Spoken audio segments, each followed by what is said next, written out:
الرحمن الرجيم بسم الله الرحمن الرحيم الله يستهزئ بهم ويمدهم في طغيانهم يعمهون صدق الله مولانا العظيم وصدق رسوله النبي الكريم ونحن على ذلك لمن الشاهدين والشاكرين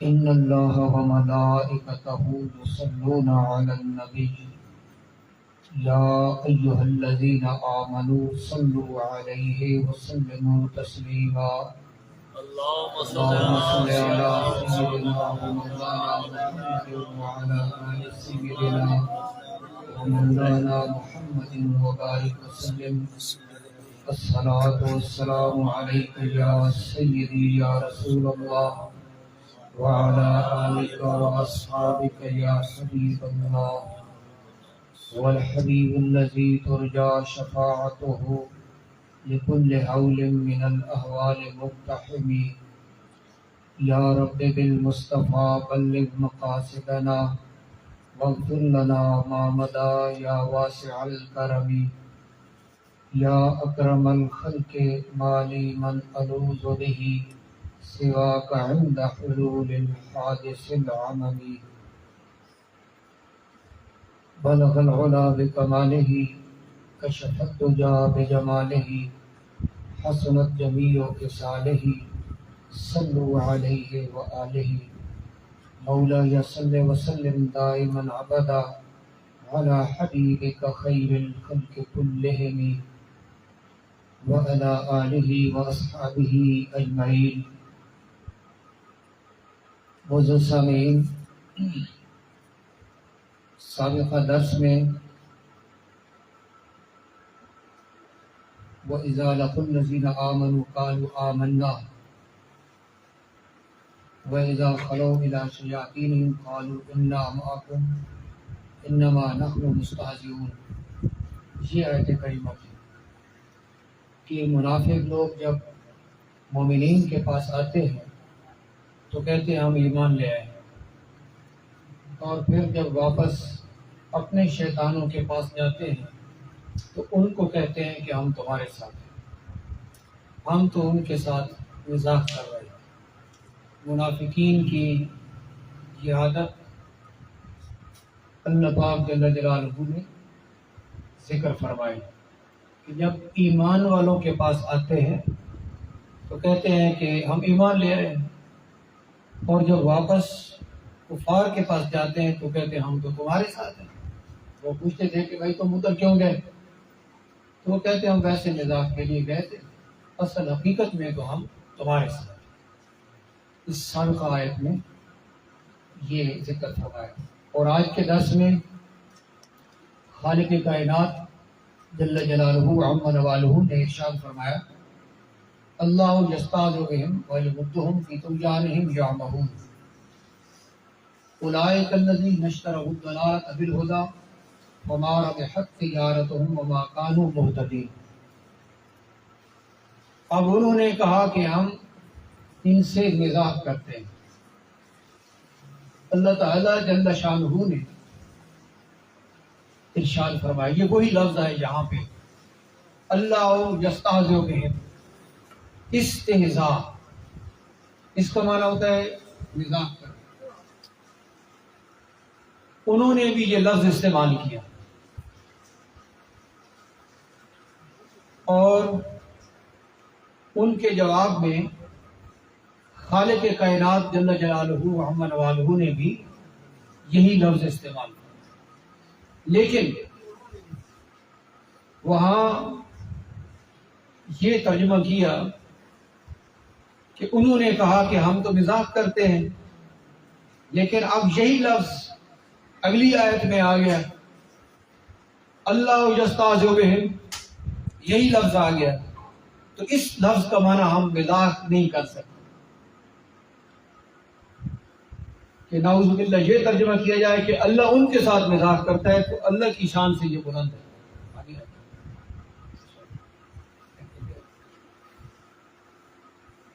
تو یہ اللہ تعالیٰ کی شان سے بلند ہے کہ یہ ترجمہ کیا جائے۔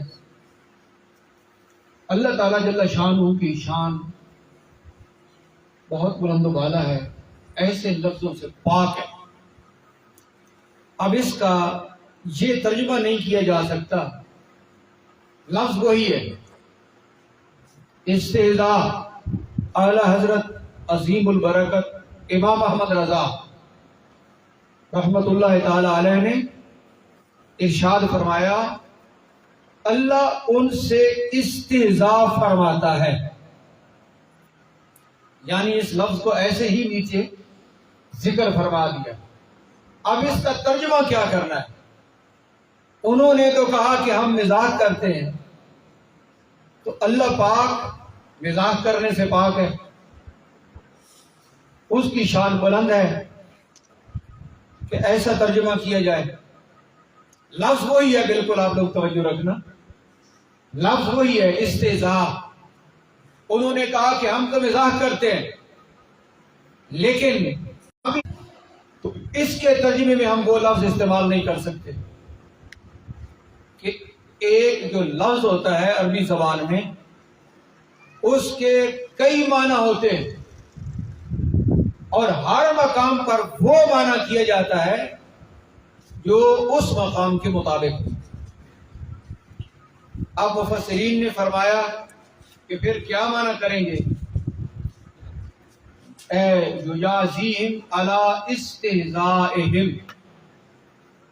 وہ تو کرتے ہیں مزاح، اور وہی لفظ جب دوبارہ استعمال ہوا جس کی نسبت اللہ تعالیٰ کی طرف ہے تو اعلیٰ حضرت نے اس کا ترجمہ مزاح نہیں فرمایا کہ یہ اللہ تعالیٰ کی شان کے لائق نہیں ہے، تو ارشاد فرمایا کہ اللہ ان سے استہزاء فرماتا ہے۔ اب اس کا معنی کیا ہے کہ وہ تو کرتے ہیں مزاح، اللہ تعالیٰ ان کو ان کے مزاح کرنے پہ سزا عطا فرماتا ہے، سزا دیتا ہے، ان کے استہزاء پہ ان کو جزا دیتا ہے۔ اب یہ معنی ہوگا۔ تو آج کے درس میں یہ چیز بھی ایک بنیادی حیثیت رکھتی ہے کہ دونوں مقامات پہ لفظ ایک آیا ہے لیکن اس کا معنی ایک نہیں۔ ابھی دوسرے مقام پہ بھی یہ آئے گا۔ اللہ تعالیٰ ان کو ان کے اس مزاح کرنے پہ اس کی سزا دیتا ہے، یہ معنی ہوگا۔ یا پھر ایک اور معنی ہے کہ انہوں نے کہا کہ ہم مزاح کرتے ہیں تو اس مزاح کا وبال ان کے اوپر پڑے گا۔ اللہ یستعذ بہم کا پھر معنی یہ ہوگا کہ وہ مزاح کرتے ہیں تو ان کے مزاح کرنے کا وبال ان کے اوپر پڑے گا کہ انہوں نے یہ کیسا طریقہ اختیار کیا کہ مسلمانوں کے پاس بھی جاتے ہیں تو کہتے ہیں کہ ہم ایمان لے آئے، کفار کے پاس جاتے ہیں تو کہتے ہیں ہم تمہارے ساتھ ہیں۔ یہ انہوں نے مزاح بنا رکھا ہے، تو اللہ تعالیٰ ان کو اس مزاح کے اوپر سزا دے گا اور اس کا وبال انہی پہ پڑے گا۔ اور یہ معنی بھی ہے کہ اس کام کے بدلے ان کے اوپر ذلت نازل ہوگی اللہ تعالیٰ کی طرف سے کہ انہوں نے یہ جو حرکت کی ہے، اس حرکت پر ان کے اوپر اللہ کی طرف سے ذلت نازل ہوگی۔ اور یہ معنی بھی ہے کہ ان کے ساتھ معاملہ ایسا ہی کیا جائے گا جو ان کے ساتھ ہونا چاہیے۔ یہ مفسرین نے یہاں پہ معنی ارشاد فرمائے۔ اللہ تعالیٰ ان کو ڈھیل دیتا ہے کہ اپنی اس سرکشی میں جو ہی بھٹکتے رہیں۔ اب اس مقام پہ مزید یہ ارشاد فرمایا کہ جب وہ مسلمانوں کے پاس جاتے ہیں تو کہتے ہیں ہم ایمان لے آئے، تو جب تک وہ یہاں رہتے ہیں ان کے اوپر ایسے ہی احکام لگائے جاتے ہیں جو مسلمانوں کے لیے ہیں. مسلمانوں کے احکام ان کے اوپر جاری ہوتے رہتے ہیں اور ان کو اس سرکشی میں مہلت دی جاتی ہے. جو وہ کہتے ہیں کہ ہم مسلمان ہیں تو ایسے معاملے میں کچھ دیر کے لیے کچھ وقت کے لیے ان کے لیے مہلت ہوتی ہے، لیکن آخرت میں حقیقت کھل کر سامنے آ جائے گی. اب وہ یہاں تو یہ جھوٹ بولتے ہیں اگرچہ یہاں بھی بے نقاب ہو گئے، اور جو بعد میں بے نقاب نہ ہوئے ان کے لیے بھی پھر یہ تفسیر ہے کہ دنیا میں تو ان کے اوپر یہ حکم لگتا رہے گا، وہ جو کہتے ہیں ہم مسلمان ہیں ہم مومن ہیں، لیکن آخرت میں ان کا معاملہ مکمل کھل کے سامنے آ جائے گا اور ان کے ساتھ وہی معاملہ ہوگا جس کے وہ مستحق ہے. ارشاد فرمایا کہ آخرت میں اس طرح ان کے ساتھ انہوں نے کہا نا کہ ہم مزاح کرتے ہیں، تو اللہ تعالیٰ اس مزاح کی ان کو جو سزا عطا فرماتا ہے وہ اس طرح ہوگی کہ جنت کا دروازہ ان کے لیے کھولا جائے گا. یہ جو دنیا میں جو منافق ہیں جو مسلمانوں کے پاس جاتے ہیں تو کہتے ہیں ہم مسلمان ہیں ہم مومن ہیں، آخرت میں ان کے لیے جنت کا دروازہ کھولا جائے گا اور وہ بہت جلد بھاگ کے اس کی طرف جائیں گے کہ ہم تو جنت کی طرف جا رہے ہیں. اب وہ جب بھاگ کر جنت کی طرف جائیں گے دروازے پر پہنچیں گے تو دروازہ جنت کا بند ہو جائے گا اور اچانک ان کو جہنم میں دھکیل دیا جائے گا. مومن جنت میں اپنے اپنے ان صوفوں پہ ان ممبروں پہ ان عالی شان کرسیوں پہ بیٹھے ہوں گے اور وہ یہ سارا نظارہ کر رہے ہوں گے. جو دنیا میں منافق ان کے ساتھ معاملہ کرتے تھے کہ ان کے پاس آ کے یہ جھوٹ بولتے تھے کہ ہم ایمان لے آئے ہیں، جھوٹ بولتے تھے اور کفار کے پاس جا کے کہتے تھے کہ ہم تمہارے ساتھ ہیں. اب اللہ پاک ان کو یہ سزا دیتا ہے کہ قیامت والے دن ان کو کہا جائے گا کہ جنت کا دروازہ کھلا ہے جاؤ. جب جائیں گے تو جنت کا دروازہ اچانک بند ہو جائے گا اور ان کو جہنم میں پھینک دیا جائے گا.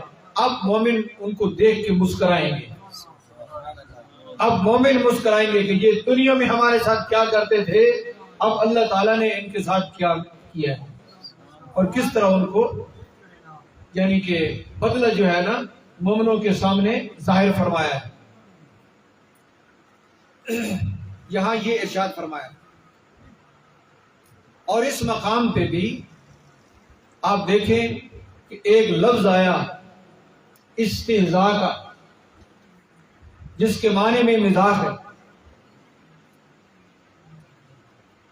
جب یہ منافقین کے لیے استعمال ہوا تو اس کا معنی مزاح کر دیا گیا، اور جب یہی لفظ اللہ تعالیٰ کے لیے استعمال ہوا تو پھر اس کا معنی یہ نہیں. لفظ ہے لیکن اس کا یہ معنی نہیں ہے، بلکہ اور معنی ہے کہ اللہ تعالیٰ ان کے مزاح کرنے پہ ان کو سزا دے گا جس معاملے کے یہ حقدار ہے. اب یہاں آپ کی توجہ چاہیے کہ گمراہ لوگ قل انما انا بشر مثلکم کی آیت پڑھ کے لفظ بشر کا ترجمہ رسول پاک صلی اللہ تعالی علیہ وسلم کے لیے وہی کرتے ہیں جو ہمارے لیے عام بندے کے لیے بشر کا ترجمہ ہوتا ہے. بشر کا ترجمہ جس طرح کے ایک عام بندے کے لیے ہوتا ہے، جو معنی عام بندے کے حق میں بشر کا ہے، نبی پاک علیہ السلام کے لیے بھی بشر کا معنی وہی کرتے ہیں. آپ دیکھیں کہ قرآن مجید میں ہر مقام میں الفاظ کے معانی بسا اوقات اس ظاہری معنی میں استعمال نہیں ہو رہے، یا ایک معنی میں استعمال نہیں ہو رہے، دوسرے معنی میں استعمال ہو رہے، اور ظاہری معنی میں استعمال نہیں ہے، ایک اور معنی میں استعمال ہے. اور جب یہ الفاظ رسول پاک صلی اللہ تعالی علیہ وسلم کے لیے آئے اور کوئی بظاہر کلمہ گو اس کا ترجمہ ٹھیک ٹھاک وہی کر دے جو عام بندوں کے لیے ہے، تو آپ خود اندازہ لگائیں کہ یہ کوئی ایمان والی بات ہے، یہ انصاف والی بات ہے۔ ابھی اس آیت کے دوسرے حصے میں بھی آپ مزید اس کو ملاحظہ کریں گے، بلکہ اسی مقام پہ عرض کر دیتا ہوں تاکہ آسانی رہے۔ جب انہوں نے یہ کیا تو اللہ پاک نے ارشاد فرمایا کہ انہوں نے سودا کر لیا ہے، گمراہی خرید لی ہے ہدایت کے بدلے میں۔ انہوں نے گمراہی کو ہدایت کے بدلے میں خرید لیا ہے اور ان کے اس کاروبار نے نفع نہیں پایا۔ اب یہ دیکھیں کہ یہ خرید و فروخت کرنا یہ تو اسی چیزوں میں ہوتا ہے کہ کوئی چیز کھانے کی خرید لی، استعمال کرنے کی خرید لی، لیکن یہاں پہ ارشاد فرمایا کہ انہوں نے گمراہی کو ہدایت کے بدلے میں خرید لیا۔ تو یہاں یہ خریدنا جو لفظ اشترو استعمال ہوا یہ بھی اپنے اس معنی میں نہیں ہے۔ اگر عام طور پہ ہم یہ لفظ استعمال کریں کہ اشترا فلان نے کوئی چیز خریدی، تو جو اس لفظ کا معنی ہوتا ہے اس مقام پہ اس لفظ کا وہ معنی نہیں ہے کہ انہوں نے گمراہی کو خرید لیا، سودا کر لیا ہدایت کے بدلے میں۔ تو یہاں سودا کرنے کا معنی وہ نہیں ہے جو عام ہم دکان پہ سودا کرتے ہیں، خریدنے کا وہ معنی نہیں ہے جو عام طور پہ ہم خریدنے والا معنی رکھتے ہیں، بلکہ یہاں پہ اور مفہوم ہے، اپنے مقام پہ اس کی مزید تفسیر آئے گی۔ تو عرض کرنے کا مقصد یہ ہے کہ اس قسم کے الفاظ درجنوں اور سینکڑوں ہیں قرآن مجید کے اندر، کہ جو لفظ بہت سے معانی رکھتے ہیں لیکن ہر مقام پہ معنی دیکھ کے کیا جاتا ہے کہ اس مقام پہ معنی کون سا کرنا ہے۔ جس طرح کی سورہ والضحیٰ میں وَوَجَدَكَ ضَالًّا فَهَدَىٰ میں تفسیر آ چکی ہے کہ ضالًا اس کا معنی گمراہ بھی ہوتا ہے اور اس کے معنی اور بھی ہوتے ہیں، محبت کے اندر گم ہو جانا بھی ہوتا ہے، بہت سے اس کے معنی ہیں۔ لیکن یہی لفظ جب نبی پاک علیہ الصلوۃ والسلام کے لیے استعمال ہوا تو آپ کو گمراہی والا معنی نہیں کر سکتے، ہم کوئی اور معنی کریں گے نا، تو بعض لوگوں نے وہاں بھی گمراہی والا معنی کیا ہے۔ جس طرح کے کل انما انا بشر مثلکم والی آیت پڑھ کے گمراہ لوگ یہ کہتے ہیں کہ دیکھو جی اللہ پاک نے ارشاد فرمایا ہے کہ پیارے محبوب ارشاد فرما دیجئے کہ میں تم جیسا بشر ہوں۔ تو اب یہ لفظ جب نبی پاک علیہ السلام کے لیے استعمال ہوا ہے تو کیا اس کا معنی وہی ہوگا کہ یہ لفظ ہمارے لیے استعمال ہو تو اس کا معنی ہوتا ہے؟ ہرگز نہیں ہے، اس طرح نہیں ہے۔ معنی وہ کریں گے جو اس ہستی کے مناسب ہوگا اور ان کے مناسب اور ان کے شأن شان ہو۔ تو اس مقام پہ آپ یہ اندازہ لگا لیں کہ جو لفظ استعمال ہو رہے ہیں یہ اپنے اس معنی میں نہیں ہے جو عام طور پر معنی ان کا ہوتا ہے، بلکہ ایک اور معنی ہے، ایک دوسرا معنی ہوگا۔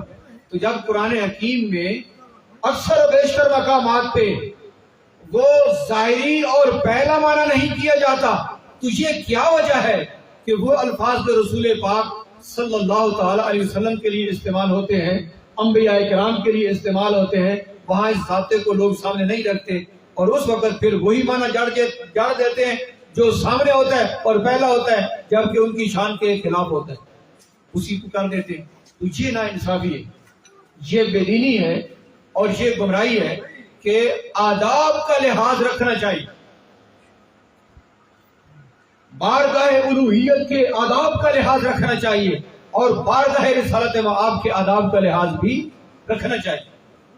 اگر ادب ہاتھ میں نہیں ہوگا تو پھر کوئی کام بھی پائے تکمیل کو نہیں پہنچ سکتا اور کوئی عمل بھی قابل قبول نہیں ہو سکتا اگر اس میں ادب کا لحاظ نہ رکھا گیا ہو۔ معزز سامعین، اب ان کے لیے اللہ پاک نے ارشاد فرمایا کہ ان کو اللہ ڈھیل دیتا ہے کہ اپنی سرکشی میں بھٹکتے رہے، تو بسا اوقات جس کو ڈھیل دی گئی ہوتی ہے وہ یہ سمجھتا ہے کہ میں فائدے میں جا رہا ہوں، وہ یہ سمجھتا ہے کہ اللہ تعالیٰ کی رحمت ہے میرے اوپر، کہ میرے اوپر کوئی عذاب نہیں آیا، میرے اوپر کوئی رکاوٹ نہیں آئی، حالانکہ یہ اللہ تعالیٰ کی طرف سے ایک ڈھیل ہوتی ہے کہ کہاں تک جاتا ہے۔ بالآخر خالق کائنات جل جلالہ و عم نوالہ کی طرف سے جب گرفت آتی ہے تو اب یہ کہیں بھی نہیں جا سکتا۔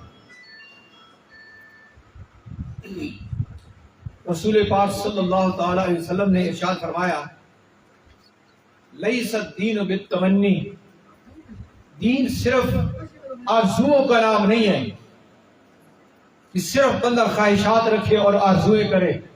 دین کے اندر عمل کیا جاتا ہے، اور دین اعتقاد کا نام ہے اور عمل کا نام ہے، صرف خواہشات اور آرزوؤں کا نام دین نہیں ہے۔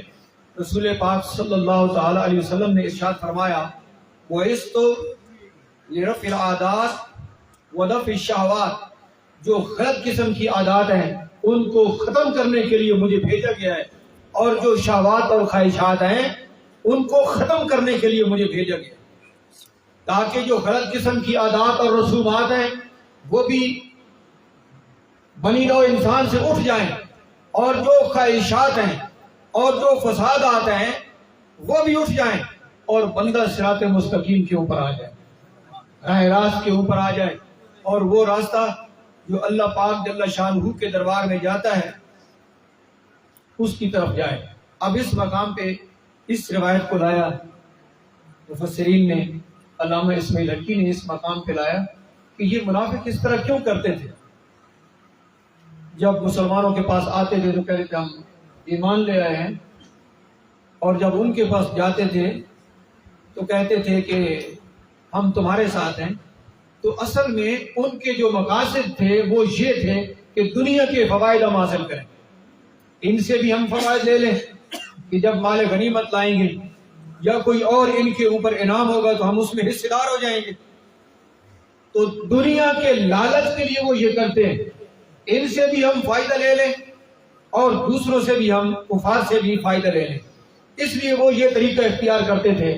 تو یہ روایت جہاں پہ لائی مفسر نے کہ نبی پاک علیہ الصلوۃ والسلام نے ارشاد فرمایا کہ مجھے مبعوث ہی اس لیے کیا گیا ہے کہ وہ جو غلط قسم کی عادات ہیں ان کو بھی ختم کیا جائے، اور جو خواہشات ہیں ان کو بھی ختم کر دیا جائے، اور بندہ ایک سیدھے راستے کے اوپر رہ کے وہ سفر کرے اور اپنے خالق کائنات جل جلالہ کا قرب حاصل کرے۔ اب دیکھیں کہ یہ گمراہ لوگوں کا طریقہ ہے کہ وہ ایک سیدھے راستے کے اوپر قائم نہیں رہتے۔ جب اہل سنت کے پاس آئیں گے تو کہیں گے ہم تمہارے ساتھ، جب دوسروں کے پاس جائیں گے تو کہیں گے کہ ہم تمہارے ساتھ۔ کوئی ایک مضبوط جو طریقہ ہوتا ہے اس کو اختیار نہیں کریں گے، اور اس کے پیچھے کون سی غرضیں ہوں گی؟ دنیا کا فائدہ، شہرت، کثرت، دنیا کا لالچ، یہ مقصد ہوگا کہ یہ لوگ بھی ہمارے ساتھ رہیں اور ان سے ہم فائدہ اٹھا لیں، اور دوسرے بھی ہمارے ساتھ لیں اور ان سے ہم فائدہ اٹھا لیں۔ تو اس طرح جو لوگ راہ راست سے ہٹے ہوئے ہیں آپ دیکھو گے کہ وہ کسی ایک بات کے اوپر پکے نہیں ہوتے، بلکہ جدھر سے ہوا آتی ہے ان کو لے جاتی ہے، جس طرف سے بہاؤ آتا ہے ان کو ساتھ بہا کے لے جاتا ہے۔ استقامت نہیں ہوتی ان میں، لیکن جو صراط مستقیم کے اوپر ڈٹا ہوا ہے اور جس کا ایمان مضبوط ہے، وہ اگر اکیلا بھی ہو تو پھر اس کے پائے استقامت میں کبھی لغزش نہیں آتی، وہ ڈٹا رہتا ہے۔ وہ تنہا بھی ہو تو وہ ڈٹا رہتا ہے، وہ یہ نہیں کہتا کہ میں اکیلا ہوں، یا افراد کی قلت ہے، معاملات کی قلت ہے، پھر وہ قلت کو نہیں دیکھتا بلکہ حق کو دیکھتا ہے۔ تو یہ منافقوں کا طریقہ ہے، استقامت اختیار نہ کرنا، کلمہ حق کے اوپر نہ ڈٹنا، حق والوں کے ساتھ بھی رہنا اور باطل والوں کے ساتھ بھی رہنا، اور یہ حق اور باطل کو ملا دینا۔ اللہ پاک جل شانہ نے اپنی کتاب حکیم میں منع فرمایا کہ حق کو تم باطل کے ساتھ نہ ملاؤ۔ اب یہ محرم الحرام کا مہینہ ہے نا، کچھ لوگ حضرت امام حسین رضی اللہ تعالیٰ عنہ کی شہادت کے حوالے سے، اہل بیت کی محبت کے حوالے سے وہ محفلیں کریں گے اور یہ کہیں گے کہ ہم تو بڑے محب ہیں اہل بیت کے، ہم تو حضرت امام حسین رضی اللہ تعالیٰ عنہ کے بڑے چاہنے والے ہیں، لیکن حقیقت میں وہ چاہنے والے نہیں ہیں، حقیقت میں وہ صحابہ کرام رضوان اللہ تعالیٰ علیہم اجمعین اور بالخصوص خلفائے راشدین رضوان اللہ علیہم اجمعین کے وہ منکر ہیں اور ان کے ساتھ عداوت کھلی رکھتے ہیں اور ان کے ساتھ وہ بغض رکھتے ہیں۔ یہ ان کی محبتوں کے جھوٹے دعوے ہیں کہ وہ امام حسین رضی اللہ عنہ کا ذکر کر رہے ہیں یا اہل بیت کا ذکر کر رہے ہیں۔ تو بعض لوگ یہ دیکھتے ہیں کہ یار اہل بیت کا ذکر کر رہے ہیں، چلو یہاں بھی ہم شریک ہو جائیں، محفل کے اختتام پہ لنگر ہوگا، لنگر کھا لیں گے۔ اب یہ دیکھیں، اس قسم کی جب سوچ ہوتی ہے تو کیسے ایمان نصیب ہوگا اور کیسے ایمان کی حلاوت نصیب ہوگی اور کیسے انہیں وہ استقامت نصیب ہوگی اور وہ جو حق کا ثمرہ ہوتا ہے وہ ان کو کیسے ملے گا۔ تو باطل لوگوں کا یہ طریقہ ہے کہ وہ نہ ادھر نہ ادھر، ہر طرف جس طرف موقع ملتا ہے اسی طرف وہ چلے جاتے ہیں۔ اب دیکھیں رسول پاک صلی اللہ تعالی علیہ وسلم نے ارشاد فرمایا کہ دنیا اور آخرت یہ دونوں آپس میں مخالف چیزیں ہیں۔ جو شخص اس بات کا دعوے دار ہے کہ میں دنیا کو بھی ساتھ رکھوں گا آخرت کو بھی ساتھ رکھوں گا، ارشاد فرمایا یہ دھوکے میں ہے۔ دنیا اور آخرت یہ آپس میں مخالف ہے۔ جو دنیا کا طلبدار ہے، دنیا کا طلبگار ہے، جو دنیا چاہنے والا ہے وہ آخرت کو چاہنے والا نہیں ہو سکتا، اور جو آخرت کو چاہنے والا ہے وہ دنیا کو چاہنے والا نہیں ہو سکتا۔ تو آپ کے ذہن میں یہ جا سکتا ہے کہ ہم تو دنیا میں ہیں، تو دنیا کو ہم کیسے چھوڑیں گے؟ تو یہ مطلب نہیں ہے کہ دنیا کو چھوڑنا یا دنیا کے معاملات کو چھوڑنا، مقصد یہ ہے کہ دنیا کے ساتھ معاملات اتنے ہی رکھنا جتنی کی ضرورت ہے، ضروری کو بقدر ضرورت لیے جاتا ہے، اور دنیا کی خاطر دین کو قربان نہ کر دیا جائے۔ یہ ہوتا ہے کہ یہ آپس میں کیا ہے؟ مخالف ہیں۔ دنیا میں تو انبیاء بھی رہے ہیں، دنیا میں تو اولیاء کرام بھی رہ رہے ہیں، اہل حق نے قیامت تک رہنا ہے، دنیا میں رہنا ہے، لیکن اس دنیا میں رہتے ہوئے ان کی توجہ دنیا کی طرف نہیں ہوتی بلکہ آخرت کی طرف ہوتی ہے۔ تو دنیا میں رہ کر جن کی توجہ آخرت کی طرف ہے یہ دنیا دار نہیں، یہ آخرت والے ہیں۔ اور جو اللہ کے گھر میں بیٹھا ہو، مسجد میں بیٹھا ہو، لیکن اس کی خرچ دنیا ہو، اس کی خرچ جو ہے دنیا کا لالچ ہو، اگرچہ وہ مسجد میں بیٹھا ہے، نماز کے لیے بیٹھا ہے، قرآن حکیم کی تلاوت میں بیٹھا ہے، یہ شخص آخرت کا طلبگار نہیں ہے، یہ دنیا دار ہے۔ اس لیے ارشاد فرمایا کہ دنیا اور آخرت یہ دو مخالف چیزیں ہیں، یہ دو اکٹھی نہیں ہو سکتی۔ اب معاملہ ہو دین کا، معاملہ ہو عقائد حقہ کا، تو پھر مجھے یہ بتائیں کہ وہاں باطل کا کیا کام ہے کہ وہاں باطل آئے اور اہل حق باطل کے پاس جائیں؟ کیا مقصد ہے اس کا؟ آپ غور و فکر کر لیں، بے شک اس کا نتیجہ ما سوا دنیا کے اور کچھ نہیں۔ یہ اہل حق جو ہیں وہ اگر باطل کو بلاتے ہیں اور باطل کے پاس جاتے ہیں تو اس کا کیا مقصد ہے؟ اگر یہ حق والے ہیں سچے تو پھر حق کے ساتھ ہی رہیں گے، یہ باطل کے پاس نہیں جائیں گے اور نہ باطل کو اپنے پاس بلائیں گے۔ اس میں مقاصد دنیا کے ہوں گے کہ ہم ان کے پاس جائیں گے تو ہم ان سے فائدہ لیں گے، اور ہمارے پاس آئیں گے تو پھر ہم ان سے فائدہ لیں گے۔ تو اس کا مقصد دنیا ہے۔ نبی پاک علیہ السلام نے ارشاد فرمایا کہ دنیا اور آخرت یہ کبھی اکٹھے نہیں ہو سکتے۔ لہذا اس دور میں آپ دیکھیں جو بڑے بڑے لیڈر اور قائد باطل کے ساتھ مل رہے ہیں اور عوام کو یہ دعوت دے رہے ہیں کہ تم باطل کے ساتھ مل جاؤ، یہ دنیا دار ہیں، یہ دنیا کے لالچی ہیں، یہ حق کے اوپر نہیں ہے، انہوں نے استقامت کو چھوڑا ہوا ہے، اور یہ کسی لالچ میں پڑ کے باطل لوگوں کو نمائندگی دے رہے ہیں اور ان کو بیان کر رہے ہیں اور عوام کو ان کی طرف رہنمائی کر رہے ہیں، جبکہ چاہیے یہ کہ آل حق کو وہ صرف حق کی طرف رہنمائی کریں، وہ آل حق کے پاس جائیں، آل حق ان کے پاس آئیں اور یہ رہنمائی کریں آل حق کی طرف کہ تم جو آل حق ہو صرف اپنا رشتہ اور تعلق آل حق سے رکھو، وہ جو کہ صحابہ کرام رضوان اللہ علیہم اجمعین کے دشمن ہیں اور جو ان کے ساتھ عداوت رکھتے ہیں ان کے ساتھ کوئی تعلق نہیں ہے، جو اولیاء کرام کے ساتھ دشمنی رکھتے ہیں ان کے ساتھ بھی کوئی تعلق نہیں ہے، تعلق ہے تو صرف حق والوں کا حق والوں سے ہے۔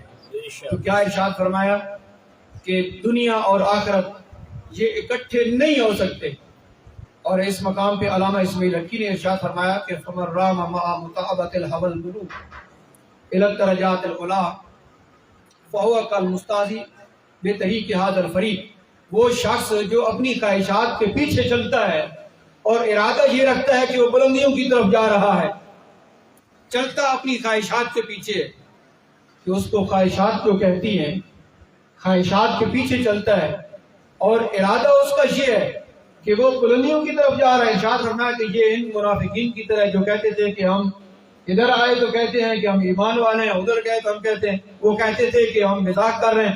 تو ارشاد فرمایا کہ ایسے شخص کا معاملہ ان کی طرح ہے جو یہ مزاح سے کام لے رہے ہیں کہ بندہ خواہشات کے پیچھے چلتا ہے اور پھر ارادہ یہ کرتا ہے کہ میں بلندیوں کی طرف جاؤں گا، میں حق کی طرف جو ہے وہ پرواز کروں گا۔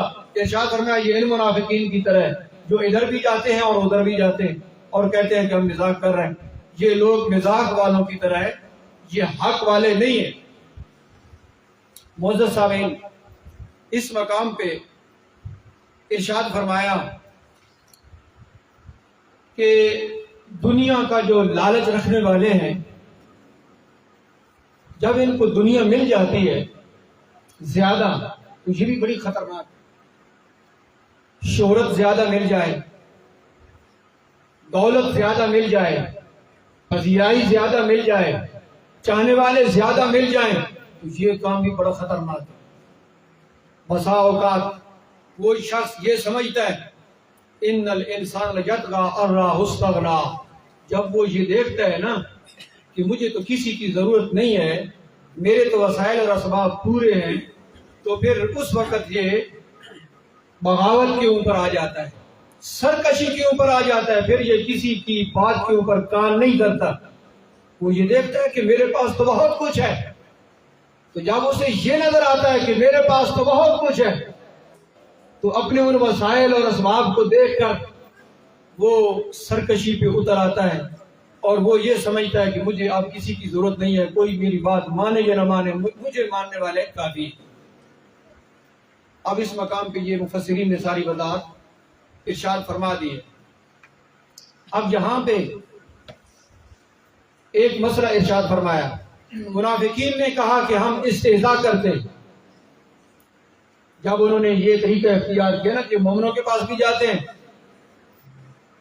اور پھر کفار کے پاس بھی جاتے ہیں اور کہتے ہیں کہ ہم تو استہزاء کر رہے ہیں،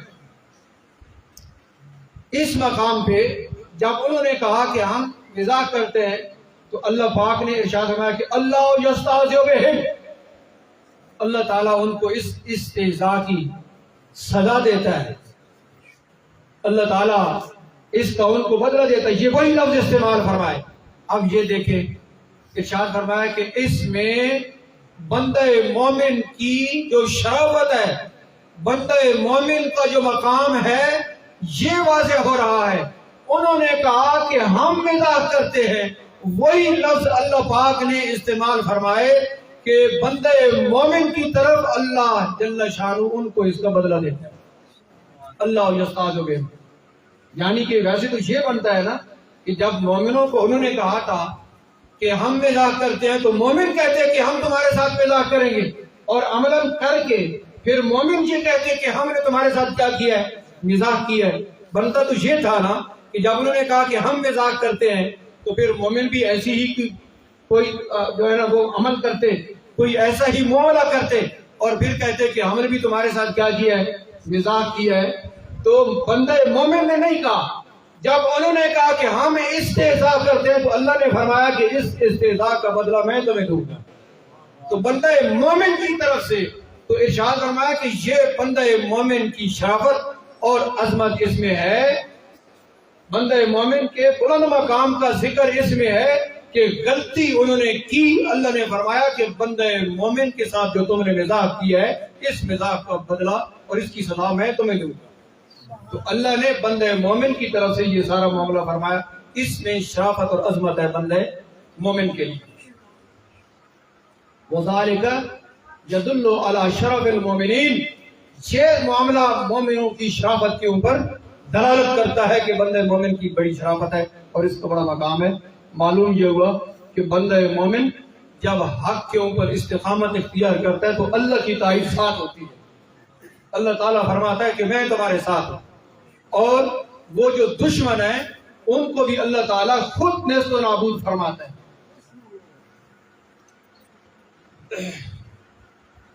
وَيَمُدُّهُمْ فِي طُغْيَانِهِمْ يَعْمَهُونَ، اللہ تعالیٰ ان کو ڈھیل دیتا ہے کہ اپنی سرکشی میں وہ پھٹکتے رہے۔ اب یہ دیکھیں اس مقام پہ مفسرین نے بڑی خوبصورت بات فرمائی ہے کہ ہمارے ماحول میں بسا اوقات اس طرح ہوتا ہے، بہت سے لوگوں کو یہ دھوکہ لگتا ہے کہ یار جو فلاں بندہ ہے نا اللہ اس پہ بڑا راضی ہے، بڑی اولاد ہے اس کی اور بڑا کاروبار چل رہا ہے، اولاد بھی بڑی ہے، بڑا کاروبار چل رہا ہے، بڑی صحت ہے اور بڑے اس کے معاملات ہیں جی۔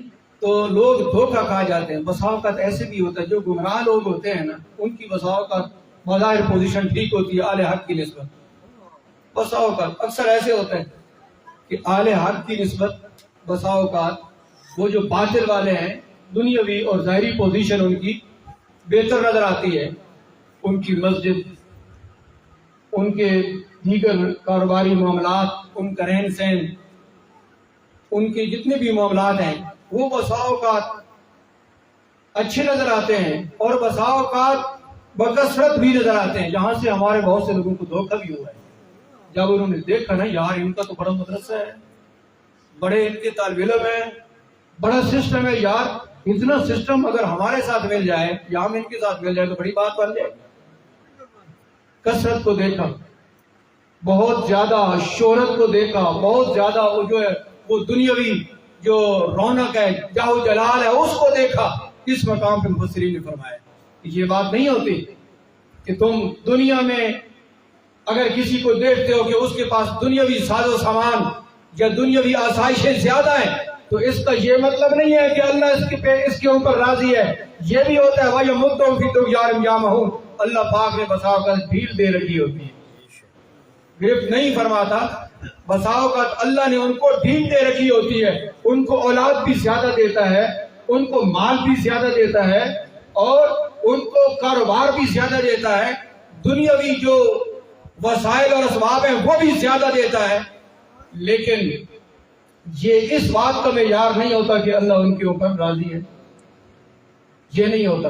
دیکھیے یہاں پہ ارشاد فرمایا کہ جب وہ یہ کر رہے تھے سارے معاملات تو ارشاد وَيَمُدُّهُمْ فِي طُغْيَانِهِمْ يَعْمَهُونَ، اللہ نے ان کو ڈھیل دے دی کہ ٹھیک ہے اپنی سرکشی میں پھٹکتے رہیں، جو آگے جاتے رہیں، تو بالآخر پھر اللہ تعالیٰ ان کی گرفت فرماتا ہے۔ تو ارشاد فرمایا اس مقام پہ مفسرین نے کہ اللہ تعالیٰ جو ڈھیل دیتا ہے تو ارشاد فرمایا کہ بندے کو کبھی اس غلط فہمی میں نہیں ہونا چاہیے کہ عمر زیادہ ہے، مال زیادہ ہے، اولاد زیادہ ہے، وہ اس غلط فہمی میں کبھی نہ ہو کہ جب صحت بھی ہے، مال بھی ہے، اولاد بھی ہے تو اللہ میرے اوپر راضی ہے، اس غلط فہمی میں نہیں ہونا چاہیے۔ دیکھنا چاہیے کہ جس راستے کے اوپر وہ چل رہا ہے وہ راستہ اللہ کو پسند ہے یا نہیں ہے۔ اصل میں یار جو ہے وہ حق ہے۔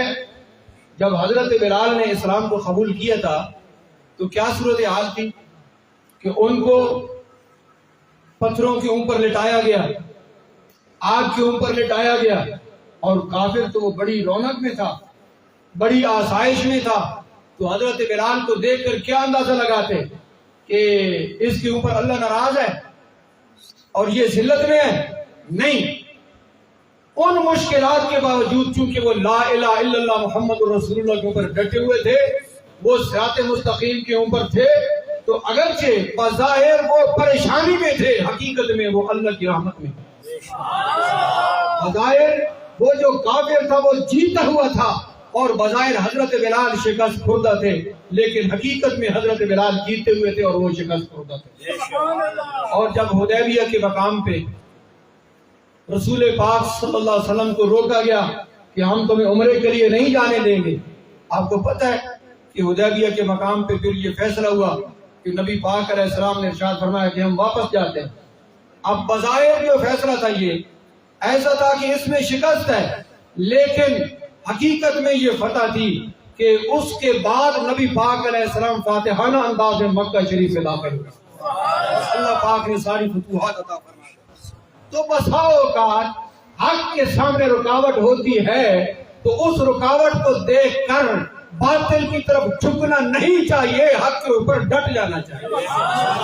نعرہ تکبیر، نعرہ رسالت، نعرہ رسالت، نعرہ تحقیق، نعرہ حیدری، شان صحابہ، شان اہل بیت. آل حق اگر ایسی صورت میں ڈٹ جائیں کہ بظاہر تھوڑے ہیں، بظاہر شکست ہے، بظاہر افراد کی قلت ہے، لیکن گھبرائے نہیں، ڈٹ جائیں، تو ایسی صورتحال میں پھر اللہ کی تائید ساتھ ہو جاتی ہے کہ میرا بندہ اس مشکل میں بھی مجھے نہیں بھولا، میرے اس بندے نے اس مشکل میں بھی صراط مستقیم کو چھوڑا نہیں، باطل کی طرف میلان نہیں کیا، بلکہ اس نے کہا کہ میں مر جاؤں گا لیکن حق کو نہیں چھوڑوں گا، کیونکہ جس راستے پہ اللہ راضی ہے اسی راستے کے اوپر جان دے دینا یہ کامیابی ہے. کامیابی اس کو کہتے ہیں، باطل کے ساتھ مل جانا، جھک جانا، نرمی اختیار کرنا، یہ آل حق کا شیوا نہیں ہے. اور دیکھیں یہاں یہ ارشاد فرمایا کہ اگر کسی بندے کو اللہ نے صحت دی ہے، مال و دولت دی ہے، تو وہ دھوکے میں نہ ہو. کیوں کہ اللہ نے یہ معاملات تو اپنے دشمنوں کے ساتھ بھی کیا ہے. وَيَمُدُّهُمْ فِي طُغْيَانِهِمْ، اللہ نے تو اپنے دشمنوں کو بھی مال دیا ہے، اولاد دی ہے، اور دنیا کا مال و متاع دیا ہے، لیکن اس لیے جو بندہ مومن ہے وہ کبھی اس قسم کے معاملات میں دھوکے میں نہ آئے کہ یہ کوئی معیار نہیں ہے حق کا، یہ اللہ کی رحمت کا حق، اور اللہ کی رحمت کا جو معیار ہے تو وہ صراط مستقیم ہے، وہ سیدھا راستہ ہے، کوئی اور نہیں ہے. اور یہاں یہ ارشاد فرمایا کہ بسا اوقات یہ ہوتا ہے کہ جو لمبی عمر ہوتی ہے وہ رسوائی کا سبب بن جاتی ہے، مال کی کثرت بھی رسوائی کا سبب بن جاتی ہے، اولاد بھی رسوائی کا سبب بن جاتی ہے. یہ سارے معاملات لوگ دیکھتے رہتے ہیں کہ بسا اوقات یہ کثرت مال اور کثرت اولاد فائدہ نہیں دیتا بلکہ مضر ہوتا ہے، نقصان دہ ہوتا ہے. اس لیے اس بات کو یہاں پہ واضح فرما دیا کہ اللہ تعالیٰ بندوں کو ڈھیل دیتا ہے. یہاں ایک روایت کو درج فرمایا علامہ اسماعیل حقی نے کہ اللہ تعالیٰ جل شانہ نے شب معراج نبی پاک علیہ السلام کو ارشاد فرمایا ان من نعمتی علی امتک انی کسرت اعمارہم کی لا تکثر ذنوبہم واقللت اموالہم کی لا یشتد فی القیامت حسابہم واخرت زمانا کی لا یطول فی القبور حبسہم. اللہ تعالیٰ جل شانہ نے نبی پاک علیہ السلام کو ارشاد فرمایا کہ میرے محبوب تیری امت پر جو میری نعمتیں ہیں نا ان میں سے ایک یہ ہے کہ میں نے ان کی عمروں کو کم کر دیا ہے. امت مصطفیٰ کی عمریں تھوڑی ہیں، پہلی امتوں کی عمریں صدیوں کے حساب سے تھیں، کئی 100 سال زندگی ہوتی تھی. تو اللہ تعالیٰ نے ارشاد فرمایا کہ اے میرے محبوب، میں نے آپ کی امت کے اوپر جو نعمتیں کی ہیں اور ان کے اوپر انعام کیا ہے، ان انعامات میں سے ایک یہ ہے کہ میں نے ان کی عمریں تھوڑی کر دی ہے تاکہ ان کے گناہ زیادہ نہ ہوں۔ عمر زیادہ ہوگی تو گناہ زیادہ ہو جائیں گے۔ اور ارشاد فرمایا کہ میں نے ان کا مال بھی تھوڑا کر دیا ہے۔ آج لوگ کہتے ہیں نا کہ یار یہ یورپ بڑا ترقی میں جا رہا ہے، بڑا ان کے پاس مال ہے، بڑی دولت ہے، بڑی آسائش ہے، تو سرکشی بھی بڑی ہے، طغیانی بھی بڑی ہے، بغاوت بھی بڑی ہے، حدود سے تجاوز بھی بڑا ہے۔ ارشاد فرمایا اللہ پاک نے کہ میں نے ان کے مال کو بھی تھوڑا کیا ہے تاکہ قیامت میں ان کا حساب آسان ہو جائے، اور ان کو آخر میں رکھا ہے، سب امتوں کے آخر میں رکھا ہے تاکہ ان کو قبروں میں زیادہ نہ رہنا پڑے، بہت جلد ان کو قبروں سے چھٹکارا دے کے جنت میں بھیج دیا جائے۔ تو یہ تو اللہ تعالیٰ کے انعامات میں سے کہ بسا اوقات جو بظاہر قلت ہوتی ہے وہ قلت اللہ کا انعام ہوتی ہے، اور اس قلت میں جب بندہ اللہ کی رضا کے اوپر راضی ہو جاتا ہے تو اللہ پاک اسی کے اندر برکت عطا فرما دیتا ہے۔ بدر کے میدان میں افراد کی تو قلت ہوتی ہے لیکن اللہ تعالیٰ فتح عطا فرماتا ہے۔ بے شک، سبحان اللہ۔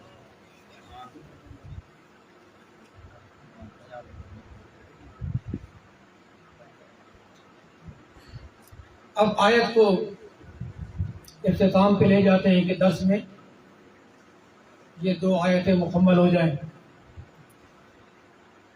ارشاد فرمایا کہ یہ جو منافقین نے کیا،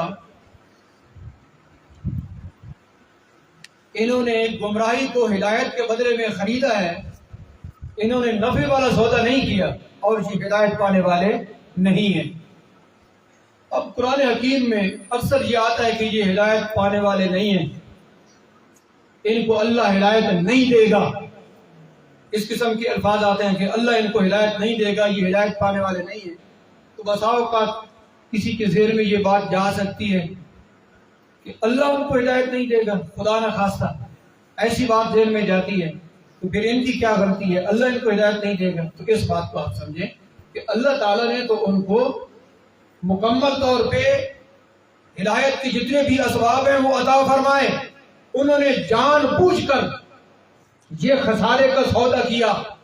اور یہاں جو یہ لفظ ارشاد فرمایا نا کہ انہوں نے یہ گھاٹے والا سودا کیا ہے، اور یہ لفظ لائے، مفسرین فرماتے ہیں کہ اس کا جو ہے نا مفہوم سمجھنے میں تب آسانی ہوگی کہ ایک بندے کے پاس سرمایہ ہے، وہ کسی دکان کے اوپر جاتا ہے، وہ پیسے دے کے کوئی چیز خرید لیتا ہے، جب سودا پکا ہو جاتا ہے وہ خرید لیتا ہے، پیسے دے دیتا ہے، تو اب اس کا ان پیسوں کے اوپر تصرف ختم ہو چکا ہے جو اس نے دکاندار کو دے دیے ہیں، اور کوئی چیز لے کر استعمال کر لی ہے، تو جو پیسے اس نے دیے ہیں ان پیسوں پہ اس کا تصرف ختم ہو چکا ہے۔ تو یہ لوگ جو ہدایت قبول کرنے کے قابل تھے، انہوں نے جان بوجھ کر بغض و عناد سے یہ غلط سودا کیا ہے کہ گمراہی کو لے لیا اور ہدایت کو قبول نہ کیا۔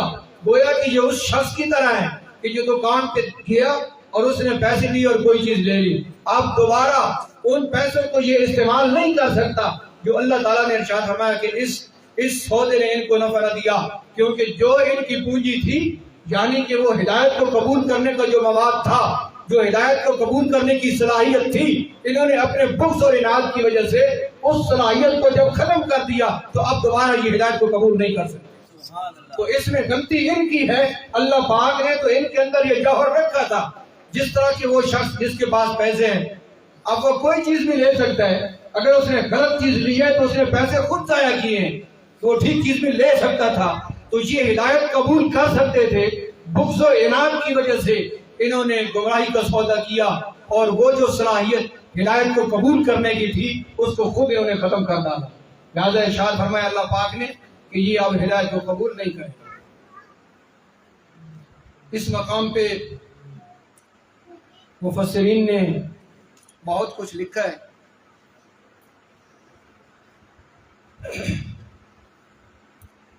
اختصار کے ساتھ کچھ مزید عرض کر دوں تاکہ کچھ زیادہ آپ کو سمجھ آ جائے۔ معزز سامعین کرام، اللہ پاک جل شانہ نے اس مقام پہ جو ارشاد فرمایا کہ انہوں نے یہ سودا غلط کیا ہے، اس مقام پہ ایک بہت بڑی تنبیہ مفسرین نے لکھی ہے کہ کوئی شخص کبھی یہ نہ سمجھے کہ اب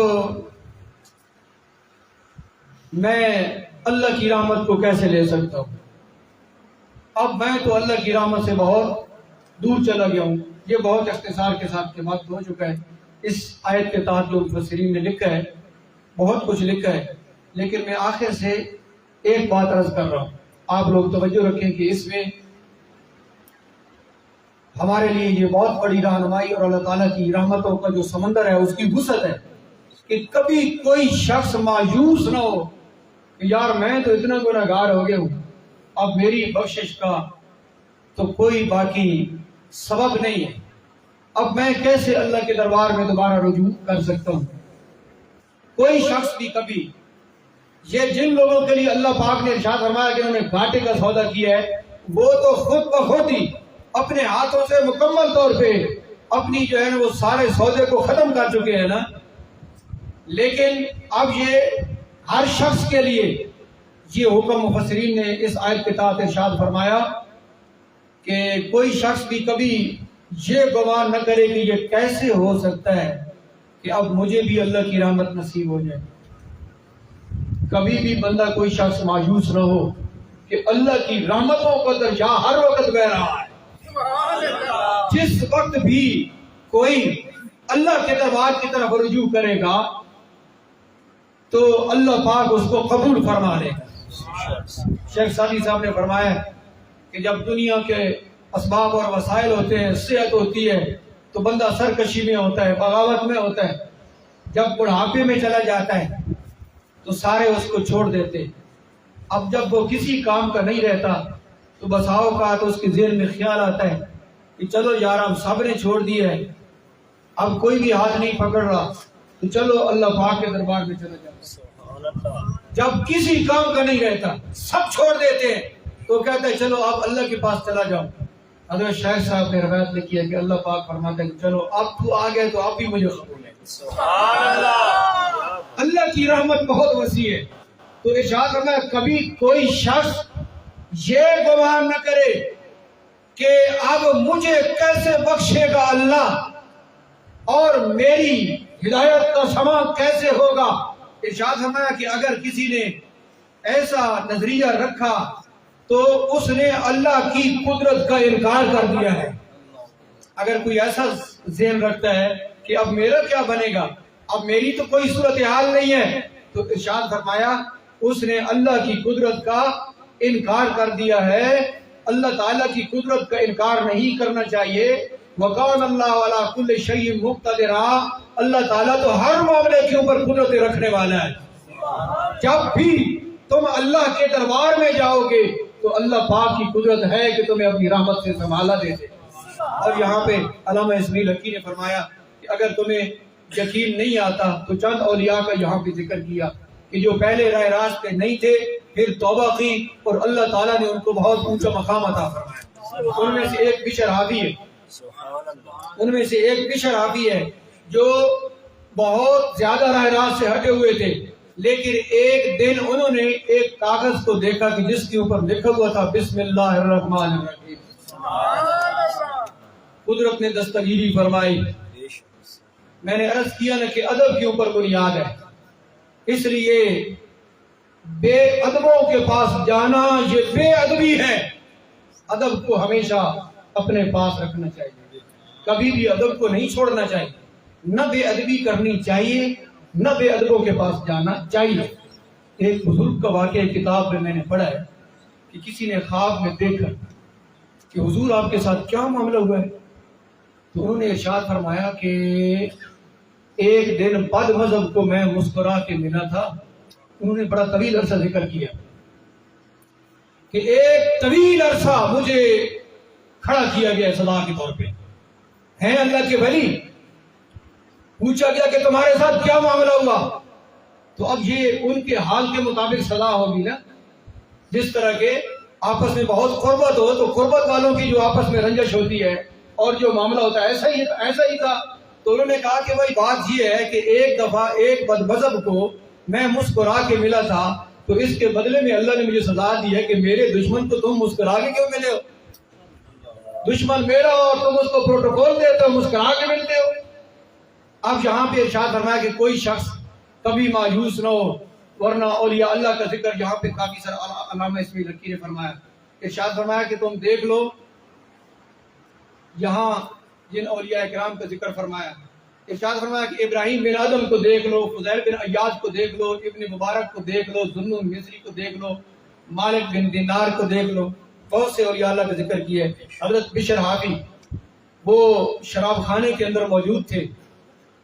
ایک دفعہ انہوں نے اس کاغذ کو اٹھایا کہ جس کے اوپر بسم اللہ الرحمن الرحیم لکھا ہوا تھا، اس کو صاف کیا، خوشبو لگائی اور اونچے مقام پہ رکھا.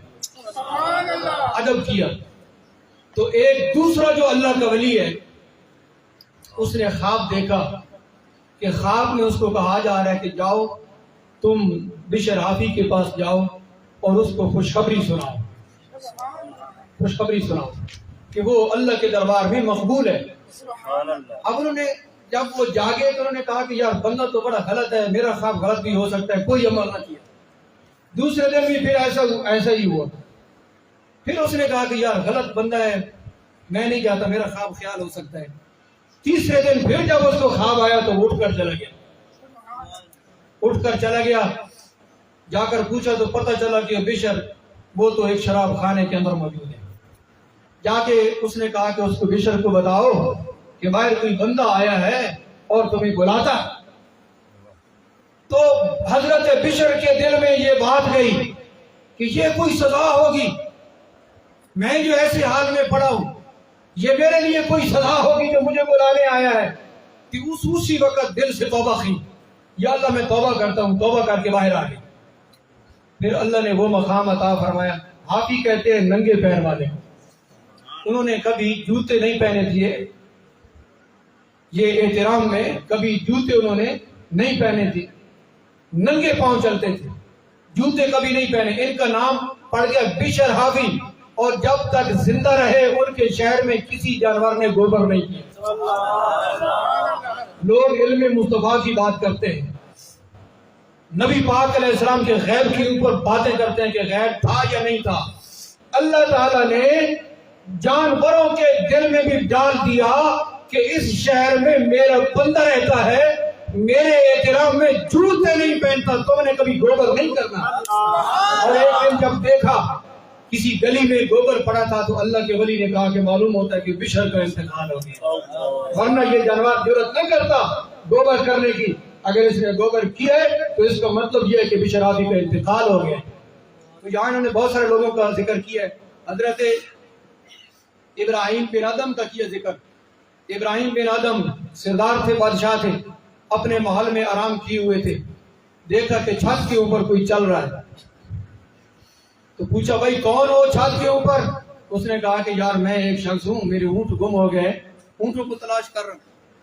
اب آپ نے کہا بادشاہ ہے اور بادشاہ کا محل ہے، وہاں پرندے کو ضرورت نہیں کہ پر مارے. آپ نے کہا کہ بھائی اس محل کے اوپر کیسے تم اونٹوں کو تلاش کر رہے ہو، یہاں تمہیں اونٹ ملیں گے.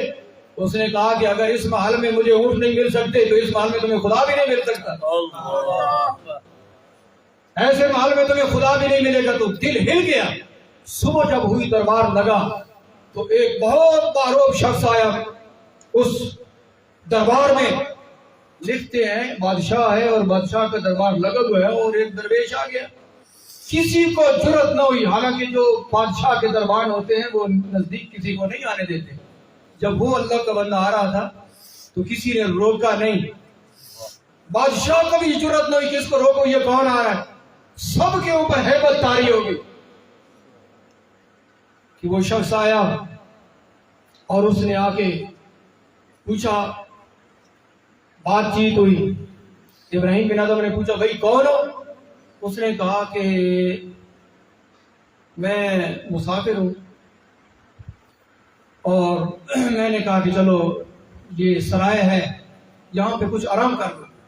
سرائے سمجھتے ہیں نا مسافر کا, یہ سرائے ہے کچھ آرام کر لوں گا. بادشاہ نے کہا کہ بھائی میرے عزیز یہ سرائے تو نہیں, یہ تو بادشاہ کا گھر ہے اور بادشاہ کا محل ہے. تو انہوں نے کہا کہ بتاؤ کہ آپ سے پہلے یہاں کون تھا؟ اس نے اپنے باپ کا نام لیا. اور اس سے پہلے کون تھا؟ دادے کا نام لیا. اور پھر کہا کہ اچھا پہلے دادا تھا, پھر تیرا باپ تھا, اور پھر تو ہے, تیرے بعد کون ہوگا؟ پھر اس نے کہا کہ میری اولاد ہوگی. تو فرمایا جہاں اتنے لوگ بدل رہے ہیں وہ سرائے نہیں تو کیا ہے؟ وہ سرائے ہی تو ہے. تو اب وہ پہلے رات والی بات بھی سنی تھی, اب ابراہیم بن ادم نے بھی جب یہ دوبارہ بات سنی تو پھر دل کی دنیا تبدیل ہو گئی. پھر آپ کو معلوم ہے کہ اللہ نے جو ان کو مقام عطا فرمایا, وہ دریا کے کنارے جو بیٹھے تھے تو کسی نے پوچھا کہ وہ بادشاہی کو چھوڑ کر یہاں کیا لینے آئے ہو, کیا ملا ہے تمہیں؟ تو آپ نے کہا کہ چلو اور تو کچھ نہیں, تھوڑی سی چیز دکھا دیتا. وہ جو سوئی کے ساتھ وہ اپنی اس جو ہے نا گدڑی کو سی رہے تھے, اس سوئی کو دریا میں پھینک دی. مچھلیوں کو حکم دیا تو مچھلیاں جو ہے نا سینکڑوں کے حساب سے سونے کی وہ سوئیاں لے کر آ گئی. آپ نے شاید فرمایا کہ نہیں, میں تو یہ ساری دولت کو ٹھکرا کے آیا ہوں, مجھے تو اپنی سوئی چاہیے. پھر وہ مچھلی آئی اور وہ اپنی سوئی لے کر آ گئی.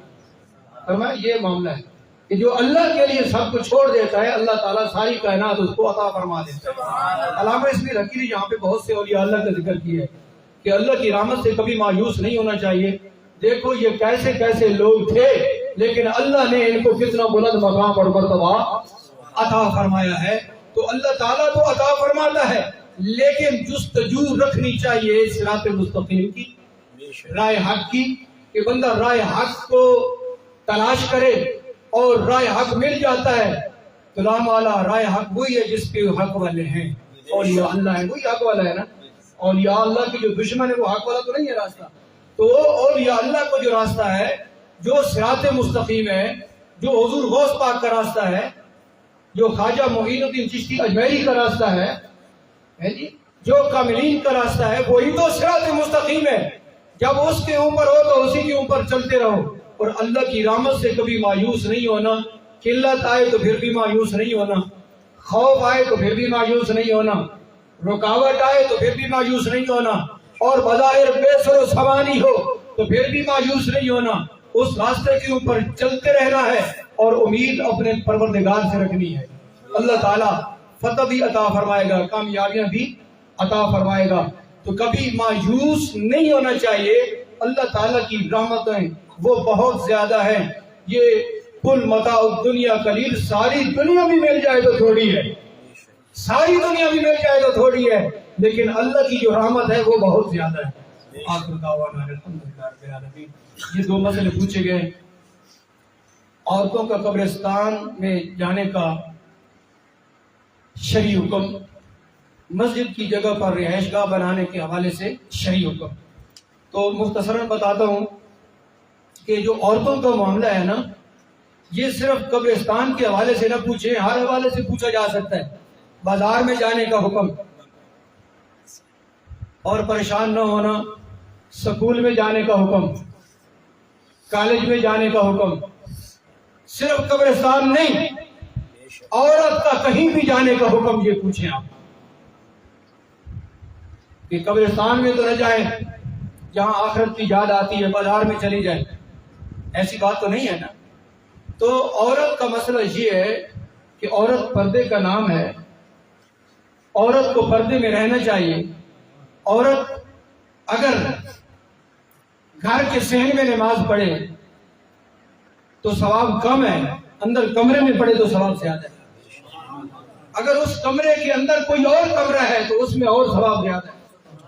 عورت جس قدر چھپتی جائے گی ثواب بڑھتا جائے گا. خلفائے راشدین نے اپنے دور میں عورتوں کو منع فرما دیا کہ مسجد میں بھی آئیں. معزز سامعین, اصل مسئلہ پردے کا ہے, غیر محرم کے دیکھنے کا, کہ عورت پردے سے باہر نہ ہو, عورت کو کوئی غیر محرم نہ دیکھے. اگر یہ قواعد پورے ہو سکتے ہیں کہ اس کو غیر محرم بھی نہ دیکھے, پردے میں کسی قبر پہ جا سکتی ہے, والدین کی قبر پہ یا کسی عزیز کی قبر پہ, تو پھر چلی جائے, ورنہ گھر میں رہے اور ان کے لیے دعا کرے. اگر جائے گی بے پردگی ہوگی تو پھر اس کا جانا یہ حرام ہے، عورت کا قبرستان میں جانا ناجائز ہے۔ اسی طرح بازار میں جانا بھی ناجائز ہے، اور بازار میں جانا تو بالکل ناجائز ہے۔ عورتیں جو بازار میں خرید و فروخت کے لیے جاتی ہیں، اب دیکھیے یہ مردوں کے کام ہے، باہر جا کے کچھ سودا لے آنا، معاملات کرنا، خرید و فروخت کرنا، یہ مردوں کا کام ہے، یہ عورتوں کا کام نہیں ہے۔ اگر بہت مجبوری ہے، پردے میں شوہر کے ساتھ یا کسی محرم کے ساتھ عورت جائے بقدر ضرورت، علاج کے لیے یا کسی معاملے کے لیے بقدر ضرورت، لیکن اکیلی نہ جائے، اور وہ اپنی ضرورت مکمل کر کے واپس آ جائے۔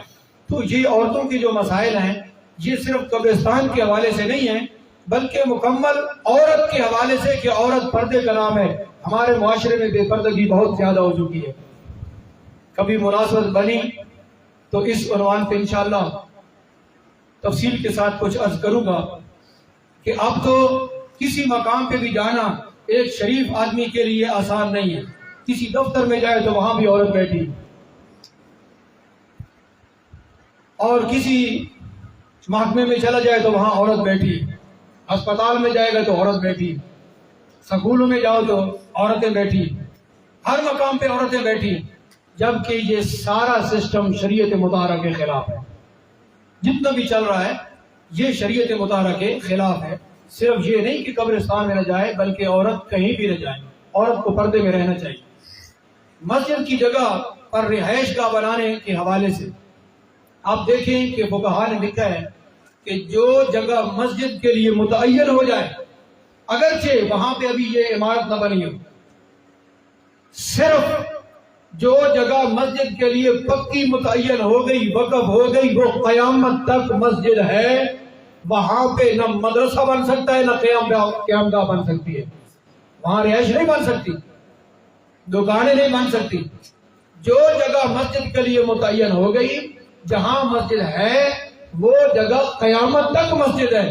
لہٰذا جب تعمیر ثانی کرنی ہے تو جو پہلے جگہ مسجد میں تھی اب بھی مسجد میں ہوگی۔ توسیع تو ہو سکتی ہے، لیکن یہ نہیں ہو سکتا کہ پہلے والی جگہ کے اوپر مدرسہ آ جائے، یا اس کے اوپر وضو خانے آ جائیں، یا وہاں پہ خدا نہ خواستہ لیٹرینیں آ جائیں، اور مسجد جو ہے نا وہ دوسری جگہ کی طرف منتقل ہو جائے۔ یہ مسجد کی جگہ کو تبدیل کرنا فقہا نے حرام لکھا ہے۔ تو جہاں پہلے مسجد تھی دوبارہ وہاں ہی مسجد ہوگی، اس جگہ کو تبدیل کرنے کی اجازت نہیں ہے۔